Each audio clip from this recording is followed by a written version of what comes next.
我跟世界各地的莲友们提供一个公案，有一个年轻人遇到一位老先生，年轻人随口就问老先生你今年多大高寿啊？老先生回答说，我今年4岁。年轻人听了很讶异眼前这个面皱发白、老态龙钟的先生，少说也有70岁以上，怎么看都不像4岁。老先生接着说，年轻人，我今年确实只有4岁，因为过去我只想到自己的利益，从不知道要发善心去做功德，只享受我自己的快乐，没有想到应该帮助苦难的人。直到4年前，我信仰了佛教我才打开心眼，明白在有限的生命当中，要做无尽的奉献，要在短短的一生当中，为亲友留下慈悲，为人间留下喜舍，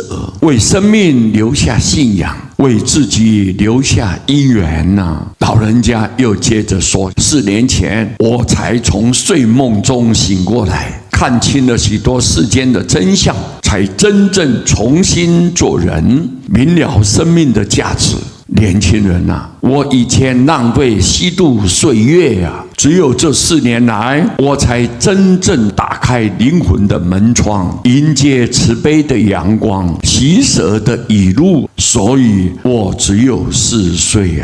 各位，这个4岁的老翁花费了将近一生的时光，才寻找到人生的真谛而我们要求生命久长，你可有细细思量吗？人生到底要的是什么？马明菩萨在《大庄严经》里面有提到，人生难得，信心难生，财宝难满足福田复难遇你朝闻道，夕死可矣4岁的老翁他并不可悲，可悲是我们在梦中说梦假戏真做，把外在当作真的，拼命的贪求，拼命去占有，让我们的心性污染。因为你执着的心性很刚强，结果你甩不掉，切也切不断，你的灵魂被这些外在的东西绑得纠缠不清，捆得死死的，